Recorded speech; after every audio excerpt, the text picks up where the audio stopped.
Война. День 419. Ситуация на фронтах. Российские войска все больше ощущают проблему в нехватке техники. Только по подтвержденным данным, потери в технике составляют более 10 тысяч единиц, из которых 1902 танки. Поэтому россиянам приходится расконсервировать все более старые образцы. В прошлом году это были танки 60-х годов Т-62, а в этом уже стали появляться танки 50-х Т-55. Впрочем, в некотором роде это можно считать ответом на поставку Украине современных западных танков. Ведь у танка Т-55 есть заряжающий, прям как в Абрамсе, Леопарде и Челленджере. Восток. Продолжаются приграничные обстрелы в Черниговской, Сумской и Харьковской областях. По линии Сватово-Кременная идут локальные бои, без каких-либо продвижений уже который месяц. На правом берегу Северского Донца фронт также не изменился, хотя россияне предпринимали попытки атаковать в районе Белогоровки. Основные бои продолжаются в Бахмуте, непосредственно в городской застройке. Тут россияне жалуются на тактику украинцев, которые долго обороняют какое-то здание, неся штурмующим российским войскам тяжелые потери.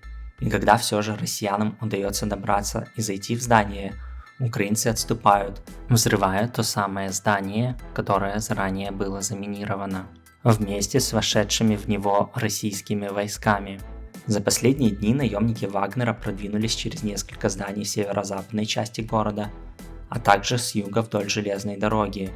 Тем не менее, западную часть города контролируют украинские войска, как и путь снабжения через Ивановское, несмотря на многочисленные попытки россиян его перерезать.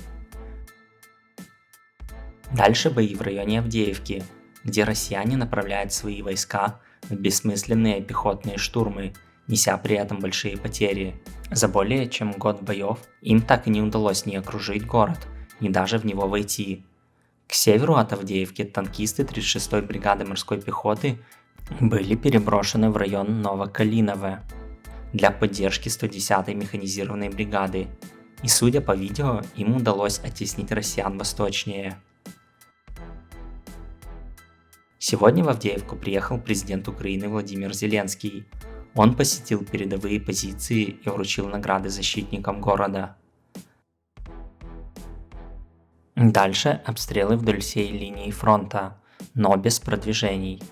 Россияне опубликовали видео поражения украинского катера беспилотником «Ланцет» в Запорожье, что довольно необычно. Обстрелам подвергается правобережье Днепра, включая город Херсон, от чего страдают мирные жители. Спасибо за просмотр, буду благодарен поддержке видео и канала лайками, подпиской, комментарием. Также можно стать спонсором на YouTube или Патреоне.